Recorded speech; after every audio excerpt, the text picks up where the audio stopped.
In my last video, I spoke a little about dream archetypes. You know, those images that recur again and again while you sleep. How do you know if an image really is an archetype and not just a random image that recurs in your dreams? One way of telling is by questioning the nature of your feelings surrounding the image.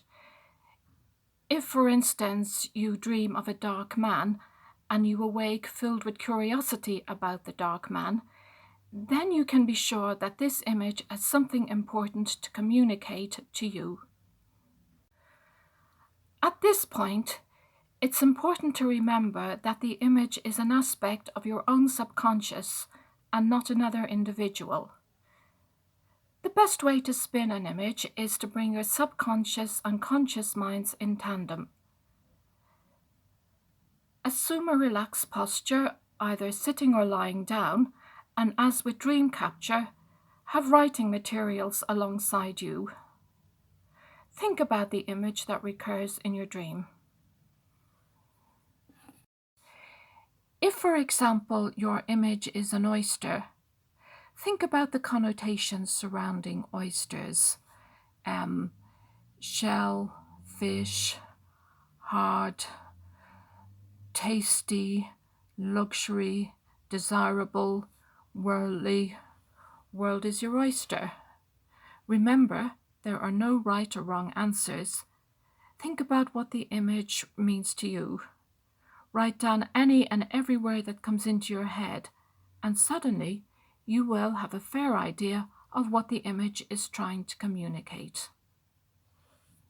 For the businessman, the oyster may be the archetype of the success that he desires.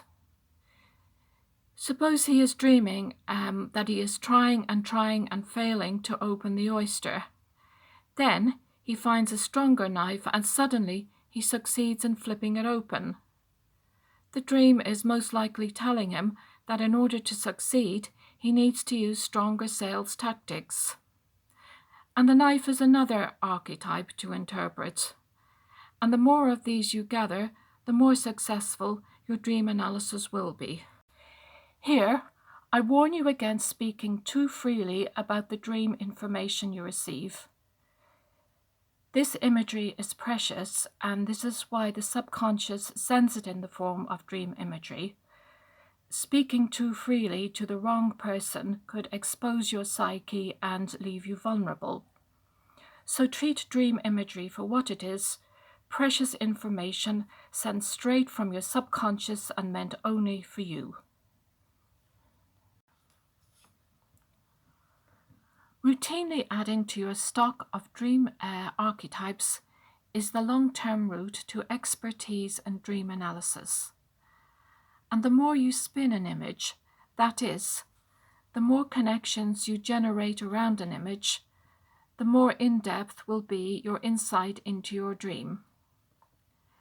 It is a skill that takes time to master, but persistence in this capture can only bring forward the day when you are in possession of a library of archetypes, the key to your subconscious. In my next video, I'm going to talk about universal and personal symbols. In the meantime, enjoy plenty of good dreams. Good night.